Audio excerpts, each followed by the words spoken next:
50 Things You Didn't Know About Chapter 4 Poppy Playtime. Number 1. Chapter 4 is officially titled Safe Haven, an ironic name given the dark and dangerous environment that players explore. Number 2. The story begins right after the end of Chapter 3, with the player and Poppy in an elevator descending toward an underground prison beneath Playcare. Number 3. After hearing Kissy's screams, Poppy and the player remain in the elevator heading underground in search of allies there. Poppy decides to go back up to help Kissy and warn the player that the prison is extremely dangerous, even by the factory standards, describing it as hell. Number 4. Once at the bottom, the player searches for a way to enter the prison, finding a place filled with dead, rotting toys. Yes, friends. Mountains of toys that had been dead for a long time. Number 5. The first tape we find in Chapter 4 is the purple tape, where they show us a new hand. Yes, the flare hand, explaining how to use it, and with its help, we can enter the next area where there are mountains of dead toys. Number 6. While exploring the mountains of dead toys, we find a note, which is entry 1 of Riley's diary dated January 14th, 1995, and it reads as follows. The chosen ones. The other kids talk about it a lot. I'm not sure if that's their way of saying they're adopted, and if it is, then I don't know if I want to be adopted. Important things about me. Figure out if I want to be adopted. Try to feel the way the other kids feel all the time. Because if I were as happy as they are, maybe I'd appreciate the value of things more. I might even like the idea of being chosen. On February 10th, 1995, Riley wrote the following. They chose me. Dr. White chose me. For a while, I wasn't exactly sure if I wanted to be chosen, or how I'd feel about it. But I think I got happy. I had several interviews, of course, but I thought none of those adults were interested in me. They said I'm too anxious, too quiet, that I don't get along well with others, and that good grades don't mean I'm a good girl. But despite all that, someone did take an interest in me. Then I asked if I could take my diary, and they said yes. Even so, I wanted to write this before I left. The last time I felt like this was before the accident, before what happened to my parents. The lists Miss Harper told me to make have helped me a lot these past few months, and now I think I have more things pending than ever on that first list, things that matter to me. Try to be the girl my parents raised, live with their values so a part of them stays alive in me, and to prove that their lives were valuable. Be good to myself and to the people who take me in. Be happy, find more friends, get used to my new home, help other kids like me when I grow up, open an orphanage like Elliot Ludwig, and fill it with toys and good people. Number 7. Who is Riley? Riley is a secondary character who appears in Chapter 4, Safe Haven. The player can find several pages of her diary scattered throughout the toy graveyard before finally encountering her body. She was a girl who entered Playcare in August 1994 at the age of 12, after her parents died in a fire. She later became an experiment as part of the Bigger Bodies initiative. After the transformation, she has bright pink fur and her fingers are tied together like all Kissy Missy toys. 10 years after her death, her body has significantly decomposed, with most of her fur fallen off, revealing her bones, and her eyes sunken and blackened with small amounts of skin and flesh around them. Curiously, her limbs are missing. In early 1995, she was indeed chosen, but to her surprise, she woke up days later in a body that wasn't hers, recalling flashes of being cut open and having her organs removed. After that, they locked her in a prison cell, where she spent several months alone. Number 8. While we explore the mountains of dead toys, you can see the hands of some Kissy Missy plushies sticking out of the mountains as if searching for help, but then they seemingly die. Number 9. Since the beginning of the game, we can find a small note that warns us to be careful with the red smoke. Yes, friends, this is the poppy gas, which we will see throughout the game as we progress, passing through pipes. This small note says the following. Warning, workers involved in the construction process must exercise caution when using any fuel or heat-generating element in spaces containing red smoke. It has been proven that due to the nature of its composition, the gas reacts to high temperatures when exposed to the specified pressure conditions. Although its use can be regulated in the upper levels thanks to environmental sensors and proper filtration equipment, the lower levels do not yet have such luxuries. In summary, the list goes on to recommend not using lighters, flashlights, or other small heat-generating objects. Number 10. When the player reaches the final part of the mountains of rotten toys, some lights turn on along with an alarm, a steel door closes, and some toys begin to attack the player, making us wonder if it's due to the use of the gun hand and its heat, which causes the toys around to become aggressive, especially since we know that many of them hate humans. Number 11. At a certain point, Ollie, while we're moving forward, calls out to the player and tells them that the mountains of the dead the player has seen. All of that came from the upper floors, and that what Poppy told them about that place is true. It's a hell. Hey, it's me again, Ollie. I wanted to talk to you. Everything you've seen out here, the piles, the dead, everything Poppy said about this place is true. It's hell. Number 12. In a certain part of the game, we can see some containers, one of which contains Riley's body. However, these containers are more like prisons, where scientists kept certain experiments locked up. Although it is theorized that there are corpses of some of them inside, the only one we can see is Riley's. Friend, if you're enjoying my video, remember to subscribe and leave me your delicious like. Number 13. One of the most incredible and macabre plot twists I've seen is the true identity of Ollie, who was always our ally, or rather the ally of Poppy, and Kissy Missy since Chapter 3. As many theorized on the internet, Ollie's true identity isn't, at least in the present, that of an orphaned child who managed to survive on his own. Instead, it turns out to be none other than the prototype himself, something many expected, yet many didn't. And as you know, the prototype is the main villain of the video game, a very mysterious and evil being. Number 14. Now the question would be, who really was Ollie? And what happened to him? And when did he die? Well, I've done some research, and this is what I found along with some possible theories. There really isn't much information about Ollie, even though he contacts us starting from Chapter 3, after Catnap throws us down a tunnel toward a trash compactor. That's when Ollie reaches out and guides us through the entire Playcare area, warning the player about the presence of Catnap and the smiling critters. In other words, Ollie was a great ally throughout Chapter 3. The most intriguing part of all this is that Poppy and Ollie are supposedly friends, even from before the Hour of Joy, more than a decade before the events of the game. But the most macabre detail is that Poppy asks the prototype if Ollie ever existed, to which he responds with Ollie's voice, telling her that Ollie is still there, but with the prototype. However, in the end, he reveals that there was indeed an Ollie a long time ago. It seems the Ollie that Poppy was talking to before the player enters the scene was the real one. From what we can analyze, it appears that Ollie was some kind of special surveillance entity with the ability to see everything inside the factory and the different levels of the game. This might lead many to think that Ollie was a kind of artificial intelligence, but that's not the case. In a tape where he talks to Poppy about how she felt after being subjected to an experiment, he tells her that talking to her makes him feel like a part of him is still alive, meaning he was once human. But unfortunately, the prototype consumed him, assimilated him, and now he is part of Experiment 1006. Number 15. For the first time in a Poppy Playtime game, human corpses are observed, apparently those of former workers and scientists from the toy factory. This makes this chapter the darkest one so far, adding depth to the stories of many characters such as Riley, who also appears in a state of decomposition, or rather mummified, lending a more adult and serious tone upon seeing human bodies. Number 16.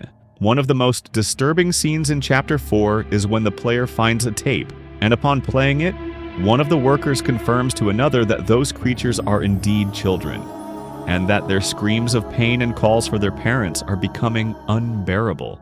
At that moment, we start to hear all the screams, and honestly, it's a true hell of agony. Toys banging on the walls, crying for their parents, their counselors, whatever. To listen to them. Oh, great.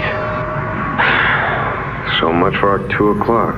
Yeah, we really do have it rough, don't we?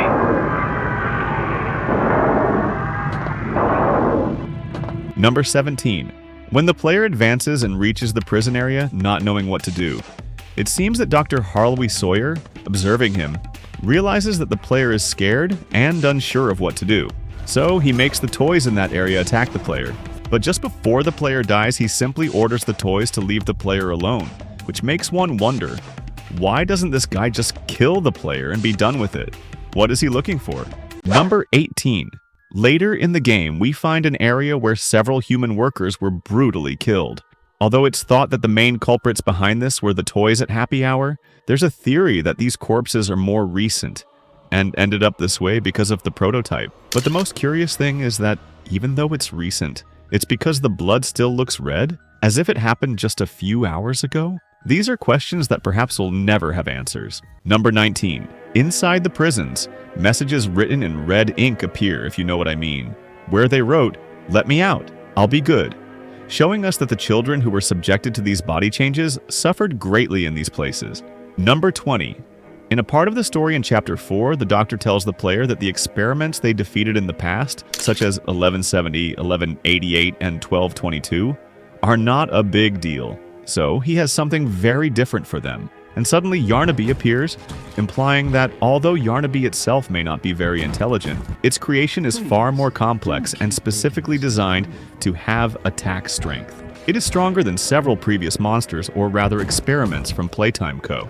Number 21, the size of the Pianosaurus. Many of us were a bit amazed when we saw the size of the Pianosaurus, since most of us thought it would at least be the size of a Tyrannosaurus Rex. Now, what if that Pianosaurus was just a baby?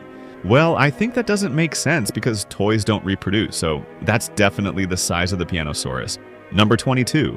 Doey appears to help the player escape from certain dangers like Yarnaby and the Pianosaur, even assisting them in passing places with deep cliffs. However, he still threatens the player, telling them that he's helping and trusting them because Poppy told him the player was trustworthy, and he says he hopes that's true. Otherwise, the player will face the consequences.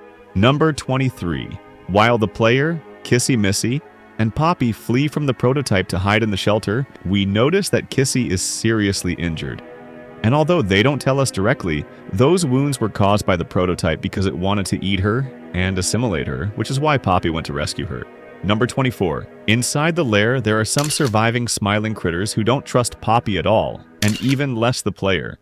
But as soon as they realize the player is listening to them, they fall silent.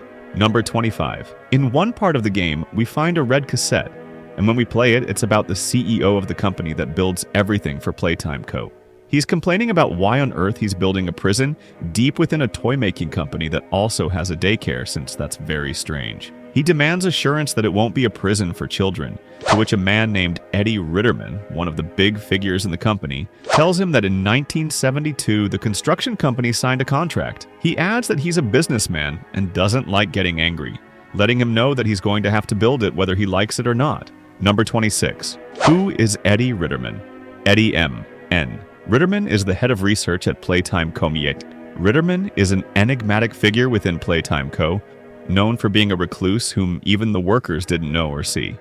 From what has been deduced, Ritterman is a highly diligent man, responsible for keeping Playtime Co.'s shady dealings completely under wraps. Number 27. Further ahead, we found another cassette, and when we played it, we realized that apparently many years ago, the Doctor was an ally of Doey, which makes us wonder what happened that they are no longer allies.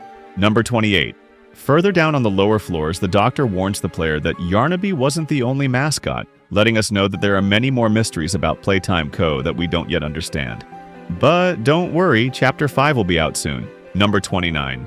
In one part of the game, the Doctor tests the player's morality by telling them they have two options: end the life of a toy in front of them that only lives because of the electricity from a machine and survive, or die alone to prove their supposed morality. He adds a bit more pressure to the player by saying that Poppy would disconnect the machine, and so would Doey. Number 30, the creepiest thing is that if you decide to end the creature's life, before you do it, the Doctor will tell you that you passed the test. And if you decide to save the toy, well, no one knows what happens because everyone chooses to do the same thing. Number 31. When you are quite advanced in the game, you enter the Doctor's private room, and he throws you down the stairs, and you fall into a hidden place beneath his office. That's right, the Doctor has eyes on every floor of the company, and always knows everything you do. Number 32. In the place where the player falls, there are creatures that could be described as clones of the Doctor, taking the form of televisions with limbs, and they can attack you. It is believed that if the Doctor wished, he could control them at will, which leads us to think that if he wanted to, he would have annihilated the player long ago. Number 33. The most disappointing death, when the player manages to complete the mission of placing the battery in a certain spot in the room under the Doctor's office, successfully damaging the computer that was keeping the Doctor alive, causing him to die automatically, And yes, friends, it was a pretty simple death. It wasn't anything too impressive or difficult. Some players say it's the least elaborate death in all of Poppy Playtime, though perhaps the doctor might still be alive. Number 34. In one part of the game, we find another tape, and when we play it, we realize it's about Doey's parents who had come to see him. They didn't know he was still alive, much less that he wasn't human.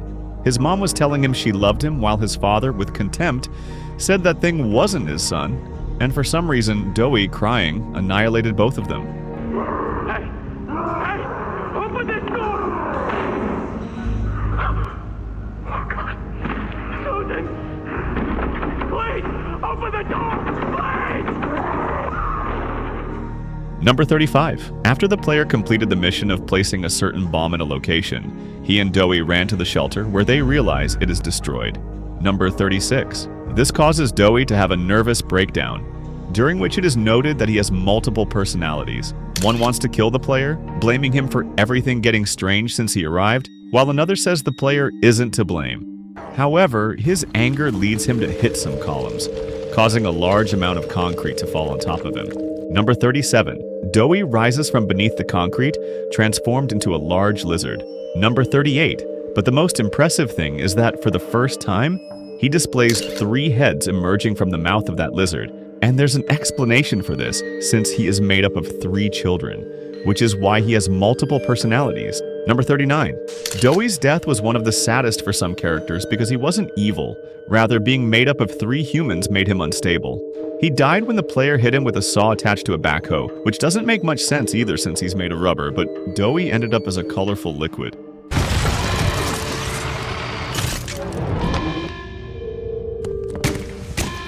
Number 40. But as they know, true villains don't die so quickly. Doey appears later on and continues blaming the player for everything. For the player to defeat him, they have to activate an ultra-heavy hydraulic excavator machine, crushing and destroying his body. Number 41. But the saddest part is that after all that, Doey asks the player for forgiveness for everything, and at that moment, he truly dies. Number 42. In another part of the game, we can find a cassette where Doey recorded himself.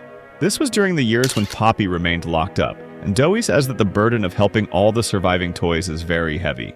He could leave the factory with his skills, but it hurts him to leave the others behind.